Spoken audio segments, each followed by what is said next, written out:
Hey yo les gamins, c'est l'Ermite et vous êtes bien sur la chaîne de l'Ermite légendaire. Et on démarre avec du très lourd avec ce chapitre 1138 qui s'intitule Le Harley. Une grande confirmation et une prophétie au programme. Mais d'abord, générique.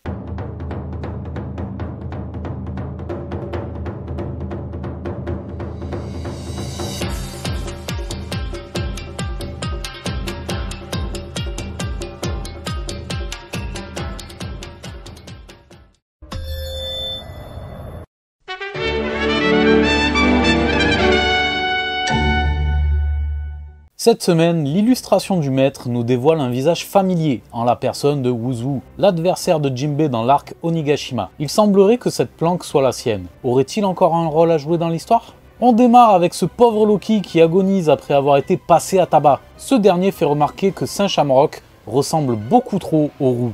Fait d'autant plus étrange que l'un est un dragon céleste alors que l'autre est un Yonko. Et là c'est du lourd. Saint Shamrock confirme au calme la théorie du jumeau. Encore plus fort, Shanks semble au courant de son ascendance puisqu'il serait revenu une fois en Terre Sainte. Loki ironise en se disant qu'il est plutôt drôle que les deux frères en aient après lui et promet de se venger. Tous ses amis animaux semblent morts ou blessés dans le meilleur des cas. Shamrock n'a pas apprécié la menace et lâche sur Loki son épée Cerberus. Et ce n'est pas sans rappeler le fusil chien de l'arc Alabasta. Le frère de Shanks est visiblement pressé de partir et promet au géant d'être son adversaire lors de leur prochaine rencontre, si toutefois celui-ci survit à Cerberus. Mais Loki se fait embrocher de part en part pendant que les chevaliers divins planifient d'enlever des enfants d'Elbaf.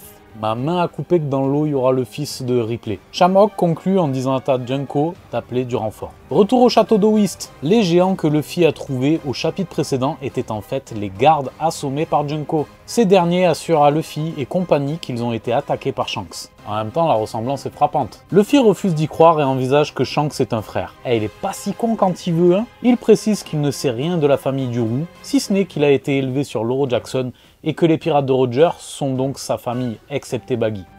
Petit tacle au passage. L'action se déplace ensuite sur Franky et Ripley qui se trouvent face à l'arbre d'Adam. Le charpentier remarque une fresque gravée dans l'écorce et la géante précise qu'elle date du siècle oublié. Franky capte direct qu'il faut que Robin voie ça. Non, tu crois ? Du côté de Sexy Robin, justement, Sol lui présente le Harley, un vieux bouquin poussiéreux qui consigne les légendes d'Elbaf. Il y a de nombreuses interprétations autour de ces légendes et le mystère qui entoure Nika est loin d'être résolu. La page finale dévoile une légende pour le moins troublante. Il y a 3 mondes et chacun correspond, semble-t-il, à une époque de grands troubles durant laquelle est apparu Nika, tantôt sauveur, tantôt fléau. La légende du 3e monde ressemble d'ailleurs à une prophétie qui annonce une aube nouvelle dans laquelle Nika aura un rôle important à jouer. Aïe, fini. Alors, lourd, non? Bon, la théorie du jumeau est confirmée, par contre, what the fuck? C'est quoi ce délire? Shanks s'est rendu en Terre Sainte? Ça veut dire que potentiellement, il connaît peut-être son daron, son frangin. Est-ce qu'il a d'autres frères et sœurs? Oda, envoie les réponses. La légende / prophétie des 3 mondes m'intrigue au plus haut point, puisqu'elle tease d'autres dieux que le dieu soleil, aka Nika. Nous avons le dieu de la forêt, le dieu de la terre et le dieu de la mer. Différents états de la lune sont également évoqués. La lune, la demi-lune et la lune fragmentée. En fait, il sait pas faire simple, Oda, c'est ouf. Bon, en même temps, quand tu vois le scénario de DB Daima, bon allez, je dis rien. Voilà, bah écoutez, j'ai hâte d'être au prochain chapitre. Je compte sur vous, les petits pouces en l'air. Abonnez-vous, likez, partagez, soutenez la chaîne, soutenez notre légende. Soyez curieux et je vous dis à la prochaine. Prenez soin de vous. Bon week-end à tous. Ciao.